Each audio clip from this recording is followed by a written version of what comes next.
O Poder do Agora, de Eckhart Tolle. Capítulo 5. O estado de presença. Não é o que você pensa que é. Você continua falando que o estado de presença é a chave. Acho que compreendo a ideia mentalmente, mas não sei se alguma vez vivenciei esse estado. Imagino que seja. É do jeito que eu penso ou é algo completamente diferente? Não é o que você pensa que é. Não podemos pensar sobre a presença, nem a mente pode entendê-la. Compreender a presença é estar presente. Faça uma experiência rápida. Feche os olhos e diga para você mesmo: imagino qual será o meu próximo pensamento.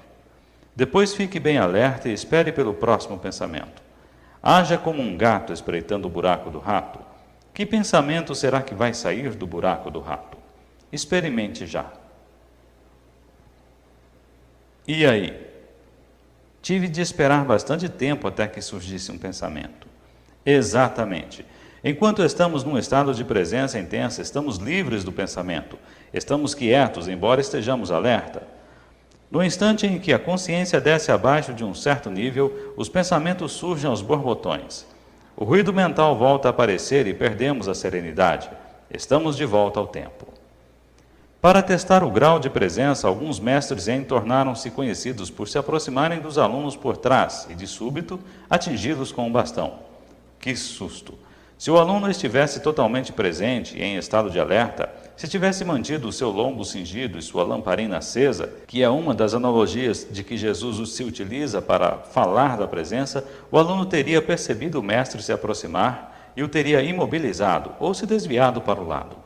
Mas se o aluno fosse atingido, isso significaria que estava mergulhado em seus pensamentos, o que quer dizer ausente, inconsciente. Para nos mantermos presentes no dia a dia, ajuda muito a estarmos profundamente enraizados dentro de nós. Do contrário, a mente, que tem um impulso inacreditável, nos arrastará com ela como um rio caudaloso. O que você quer dizer com enraizados dentro de nós? Significa ocupar o corpo completamente, ter sempre a atenção concentrada no campo energético interior do corpo, sentir o corpo bem lá no fundo, como se diz. A consciência do corpo nos mantém presentes. Ela nos dá uma base firme no agora. Veja o capítulo 6. O sentido esotérico de espera. Num certo sentido, o estado de presença poderia ser comparado à espera. Jesus empregou a analogia de espera em muitas de suas parábolas.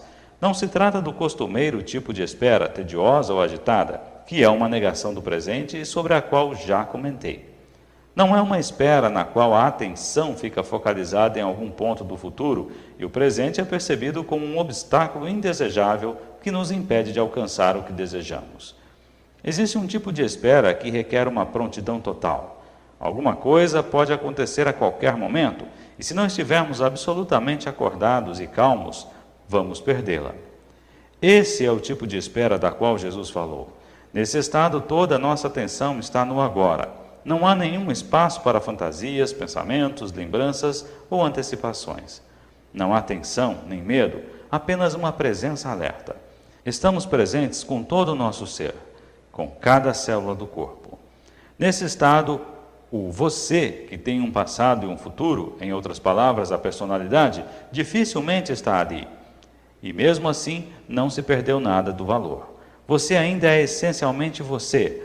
Na verdade, você é muito mais inteiramente você do que jamais terá sido, ou melhor, somente agora você é verdadeiramente você. Seja como um servo esperando pelo retorno do seu senhor, diz Jesus. O servo desconhece a que horas o senhor vai chegar, então fica acordado, vigilante, aprumado e sereno, para não perder a chegada do patrão. Em outra parábola, Jesus fala das 5 mulheres descuidadas, inconscientes, que não tinham levado azeite suficiente, consciência, para manter as lâmpadas acesas, ficar presentes, e assim perderam a chegada do esposo, o agora, e não participaram das bodas, a iluminação. Essas 5 fazem um contraste com as 5 mulheres prudentes que tinham azeite, ficaram conscientes. Nem mesmo os homens que escreveram esses evangelhos compreenderam o sentido dessas parábolas, e assim os primeiros mal-entendidos e distorções surgiram enquanto eles estavam escrevendo. Com as interpretações equivocadas, perdeu-se completamente o sentido real. Essas parábolas não são sobre o fim do mundo, mas sobre o fim do tempo psicológico. Elas apontam para a transcendência da mente e para a possibilidade de se viver num estado inteiramente novo de consciência. A beleza nasce da serenidade da sua presença. O que você acabou de descrever é algo que acontece comigo ocasionalmente, por breves momentos quando estou em meio à natureza. Sim, os mestres Zen usam a palavra satori para descrever um momento de insight, um momento de mente vazia e presença total. Embora satori não seja uma transformação duradoura, agradeça quando ela surgir, porque terá uma amostra de iluminação. Isso já pode ter acontecido muitas vezes sem que você soubesse o que significava e como era importante. A presença é necessária para tornarmos conscientes da beleza, da majestade, do aspecto sagrado da natureza. Você alguma vez contemplou o espaço infinito em uma noite clara, estarrecido por sua calma absoluta e incrível vastidão? Já escutou de verdade o som de um riacho numa montanha na floresta? Ou o som de um melro ao cair da tarde em um tranquilo dia de verão? Para perceber tudo isso, a mente tem que estar serena. Você tem de se despojar por um momento da sua bagagem pessoal de problemas, do passado e do futuro, e também do seu conhecimento. Do contrário, você olhará, mas não verá, ouvirá, mas não escutará. Estar totalmente presente é fundamental. Existe algo mais sobre a beleza das formas externas, algo que não pode ser nomeado, que é inefável, uma essência profunda, interna e sagrada. Onde quer que exista a beleza, essa essência interior brilhará de alguma forma. Ela só se revela quando estamos presentes. Será possível que essa essência sem nome e a sua presença sejam coisas idênticas e uma só coisa? Será que a essência estaria lá sem a sua presença? Vá fundo nisso e descubra por si mesmo. Quando você vivenciou esses momentos de presença, provavelmente não percebeu que por breves instantes esteve em um estado de mente vazia. Isso aconteceu porque o espaço entre esses estados e o fluxo de pensamentos era muito estreito. O seu satori pode ter demorado só uns segundos antes que a mente surgisse, mas ele esteve lá. Do contrário, você não teria vivenciado a beleza. A mente não pode reconhecer nem criar a beleza. Por alguns segundos, enquanto você esteve completamente presente, aquela beleza ou algo sagrado esteve lá. O pequeno espaço, sua falta de vigilância e a falha no estado de alerta impediram que você visse a diferença fundamental entre a percepção, a consciência da beleza sem pensamento e a nomeação e a interpretação disso como um pensamento. O espaço de tempo foi tão pequeno que pareceu ser um simples processo. No entanto, a verdade é que no momento em que o pensamento surgiu, tudo o que lhe restou foi uma lembrança dele. Quanto maior for o espaço entre a percepção e o pensamento, mais profundos seremos como seres humanos, ou seja, mais conscientes estaremos. Muitas pessoas estão tão aprisionadas em suas mentes que a beleza da natureza não existe para elas.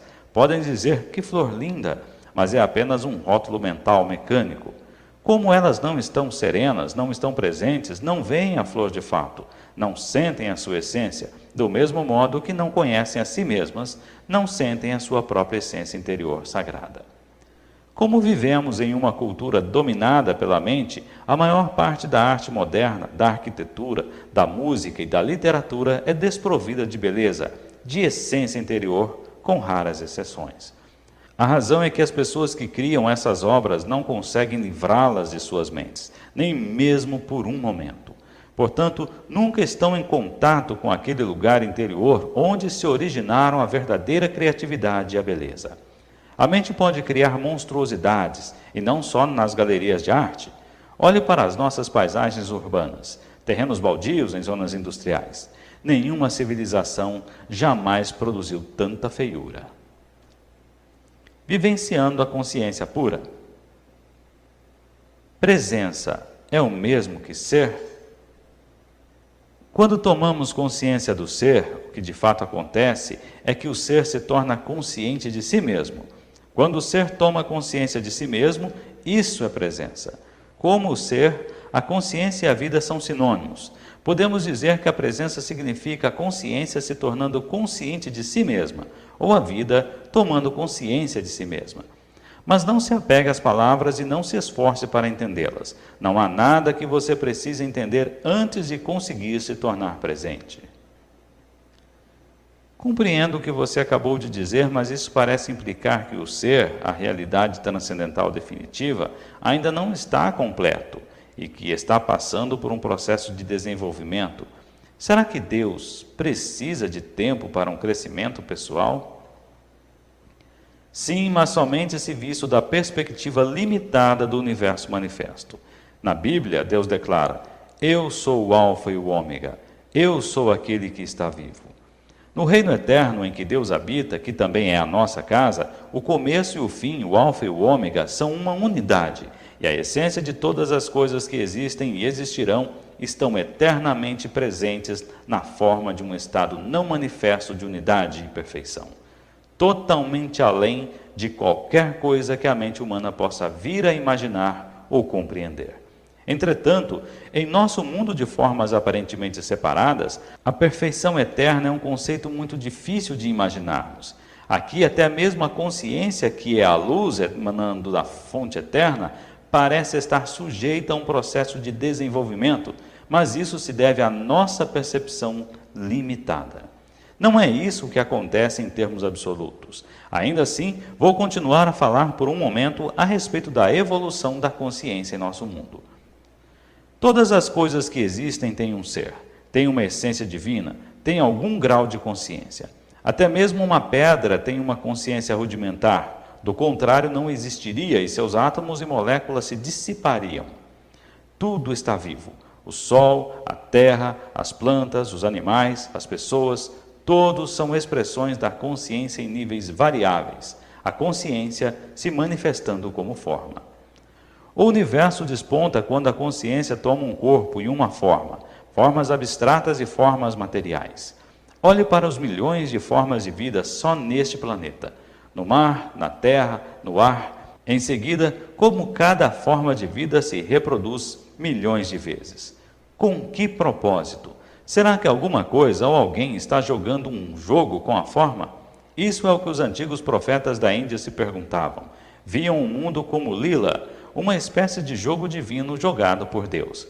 As formas de vida individuais não são, obviamente, muito importantes nesse jogo. No mar, a maioria das formas de vida não sobrevive por mais de alguns minutos depois de ter nascido.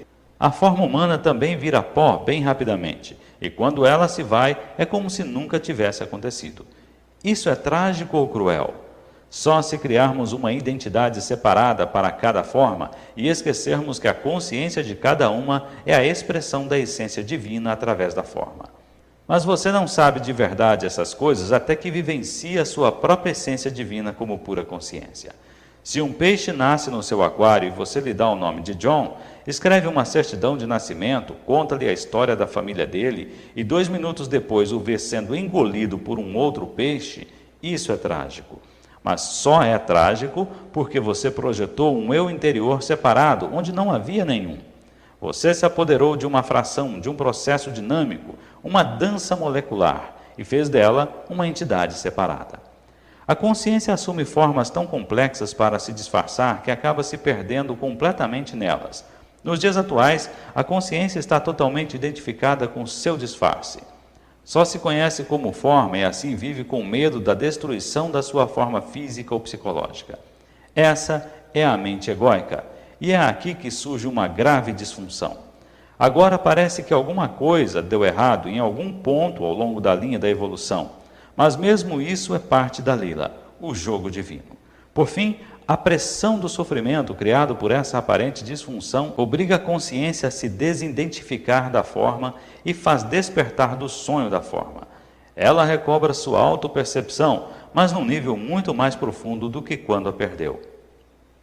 Esse processo é explicado por Jesus na parábola do filho pródigo, que deixa a casa paterna, esbanja sua fortuna, vira um mendigo e então é forçado por suas provações a voltar para casa. Ao chegar, seu pai o ama mais do que antes. O estado do filho é o mesmo que anteriormente, ainda que não seja o mesmo. Tem agora uma dimensão adicional de profundidade. A parábola descreve uma trajetória a partir de uma perfeição inconsciente, passa por uma aparente imperfeição e demonismo até chegar a uma perfeição consciente. Você consegue perceber agora a profundidade e a grandeza de se tornar presente como observador de sua mente? Sempre que observamos a mente, livramos a consciência das formas da mente, criando aquilo que chamamos o observador ou a testemunha. Consequentemente, o observador, que é a pura consciência além da forma, se torna mais forte e as formações mentais se tornam mais fracas. Quando falamos sobre observar a mente, estamos personalizando um fato de verdadeiro significado cósmico, porque através de você, a consciência está despertando do seu sonho de identificação com a forma e se retirando da forma. Isso é o prenúncio e também parte de um acontecimento que provavelmente ainda está num futuro distante, no que diz respeito ao tempo cronológico. Esse acontecimento é conhecido como o fim do mundo. Quando a consciência se liberta da sua identificação com as formas física e mental, torna-se o que podemos chamar de consciência pura ou iluminada, ou presença. Isso já aconteceu com alguns indivíduos e parece que está destinado a acontecer em breve em uma escala muito maior, embora não haja garantia absoluta de que vá acontecer. Muitos seres humanos ainda estão identificados com a mente e são governados por ela. Se não se libertarem a tempo, serão destruídos por ela. Vão se ver envolvidos em confusões cada vez maiores, conflitos, violência, doenças, desespero e loucura. A mente se transformou em um navio que naufraga. Se você não pular, vai naufragar com ele. A mente egóica coletiva é a entidade mais perigosamente insana e destruidora que jamais habitou nosso planeta. O que você acha que acontecerá ao planeta se a consciência humana não se modificar? Para a maioria dos seres humanos, a única maneira de descansar a mente é ocasionalmente revertê-la a um nível de consciência abaixo do pensamento. As pessoas fazem isso todas as noites durante o sono, mas até certo ponto isso também acontece através do sexo, da bebida e de outras drogas que suprimem a atividade excessiva da mente. Se não fosse pela bebida, por tranquilizantes e antidepressivos, bem como pelas drogas ilegais, todas consumidas em grandes quantidades, a insanidade das mentes humanas seria até mais óbvia do que já é. Acredito que, impedida de usar drogas, uma grande parte da população se transformaria num perigo para ela mesma e para os outros também. Essas drogas mantêm as pessoas paralisadas dentro da disfunção. Sua ampla utilização apenas retarda a ruptura das velhas estruturas mentais e o aparecimento de uma consciência superior. Enquanto os usuários individuais puderem obter algum alívio da tortura diária a eles infligida por suas próprias mentes, estarão impedidos de gerar uma presença consciente o bastante para se elevarem sobre o pensamento e, assim, encontrar a verdadeira libertação. Retornar a um nível de consciência abaixo da mente, que é o nível pré-pensamento dos nossos ancestrais distantes e também dos animais e das plantas, não é uma opção válida para nós. Não há como retornar. Se a raça humana tiver de sobreviver, terá de passar para o estágio seguinte. A consciência está se desenvolvendo por todo o universo através de bilhões de formas. Portanto, se não conseguirmos isso, não terá a menor importância numa escala cósmica. Nunca se perde um avanço na consciência cósmica, ele simplesmente vai se expressar através de uma outra forma, num outro lugar. Mas o simples fato de eu estar falando aqui e de você estar ouvindo é um sinal claro de que uma nova consciência está ganhando espaço neste planeta. Não há nada de especial nisso. Não estou ensinando nada a você. Você está consciente e está prestando atenção. Há um ditado oriental que diz: o mestre e o ensinamento juntos criam o ensino. Em qualquer caso, as palavras em si não são importantes. Elas não são a verdade, só apontam para ela. Falo num momento de presença e, enquanto falo, você pode querer se juntar a mim nesse estado. Embora cada palavra que eu empregue tenha uma história, e é claro, venha do passado, assim como todas as línguas, as palavras deste momento são condutoras de uma alta frequência de energia, de uma presença bem diferente do significado que elas transmitem como simples palavras. O silêncio é um condutor até mais potente de presença. Portanto, quando você ouvir estas palavras, quando me ouvir dizê-las, perceba o silêncio entre e sob as palavras. Perceba os espaços. Ouvir o silêncio, onde quer que você esteja, é um caminho fácil e direto para tornar-se presente. Mesmo quando há barulho, há sempre um pouco de silêncio sobre o entre os sons. Ouvir o silêncio cria imediatamente uma serenidade dentro de nós.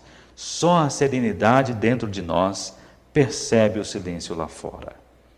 E o que é serenidade, senão a presença, a consciência livre das formas de pensamento? Eis aqui a realização exata do que venho falando. Cristo, a realidade da sua divina presença. Não se apegue a uma única palavra. Você pode substituir Cristo por presença, se achar mais significativo. Cristo é a essência de Deus dentro de nós, ou o nosso eu interior, como às vezes é chamado no Oriente. A única diferença entre Cristo e presença é que Cristo remete à nossa existência divina sem se importar se estamos ou não conscientes dela, ao passo que a presença significa a nossa divindade vigilante, ou a essência de Deus. Se admitirmos que não há passado nem futuro em Cristo, poderemos esclarecer muitos mal-entendidos e falsas crenças sobre ele. Dizer que Cristo foi ou será é uma contradição. Jesus foi um homem que viveu há 2000 anos e exerceu a sua divina presença, a sua verdadeira natureza. Suas palavras foram: antes que Abraão existisse, eu sou. Ele não disse: eu já existia antes de Abraão ter nascido. Isso significaria que ele ainda estaria dentro da dimensão do tempo e da identidade da forma. As palavras eu sou, utilizadas em uma frase que começa no tempo passado, indicam uma mudança radical, uma descontinuidade na dimensão temporal. É uma afirmação, ao estilo Zen, de grande profundidade. Jesus tentou transmitir diretamente, e não através de divagações, o significado de presença, de autorrealização. Ele foi além da dimensão da consciência governada pelo tempo e penetrou no domínio da eternidade. Foi assim que a dimensão de eternidade surgiu neste mundo. A eternidade não significa tempo sem fim, mas sim tempo nenhum. Assim, o homem Jesus tornou-se o Cristo, um veículo de pura consciência. A segunda vinda do Cristo é uma transformação da consciência humana, uma mudança de tempo para a presença, do pensamento para a consciência pura, e não a chegada de algum homem ou de alguma mulher. Se Cristo estivesse para chegar amanhã, revestido de alguma forma externa, o que ele ou ela poderia nos dizer além de eu sou a verdade, eu sou a divina presença, eu sou a vida eterna, estou dentro de você, estou aqui, eu sou o agora. Nunca personalize Cristo. Não dê uma forma de identidade a Cristo. Avatares, mães divinas, mestres iluminados, os pouquíssimos que realmente são, não têm nada de especial como pessoas. Como não tem de sustentar o ego, defendê-lo ou alimentá-lo, são mais simples do que as pessoas comuns. Qualquer pessoa com um ego forte os olharia como insignificantes, ou mais provavelmente, nem os veria. Se você for atraído para um professor iluminado, é porque já existe presença bastante em você para reconhecer a presença no outro. Houve muitas pessoas que não reconheceram Jesus ou Buda, assim como há, e sempre haverá, pessoas que são levadas a falsos professores. Egos são atraídos por grandes egos. A escuridão não consegue reconhecer a luz. Portanto, não acredite que a luz está fora de você ou que ela só pode vir através de uma forma específica. Se só o seu mestre for a encarnação de Deus, quem é você então? Qualquer espécie de exclusividade é uma identificação com a forma, e a identificação com a forma significa o ego. Não importa quão bem disfarçado ele esteja. Utilize a presença do mestre para ver um reflexo da sua própria identidade por trás do nome e da forma, e para se tornar mais intensamente presente. Em pouco tempo você verá que não existe nenhum meu ou seu na presença. A presença é única. O trabalho em grupo também pode ser de grande utilidade para intensificar a luz da nossa presença. Um grupo de pessoas atingindo juntas um estado de presença gera um campo de energia de grande intensidade.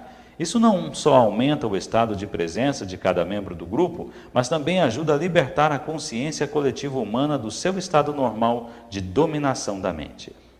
Essa prática vai tornar o estado de presença cada vez mais acessível às pessoas. Entretanto, a menos que um membro do grupo já esteja firmemente estabelecido na presença e consiga sustentar a frequência de energia desse estado, a mente pode facilmente voltar a dominar e sabotar os esforços do grupo.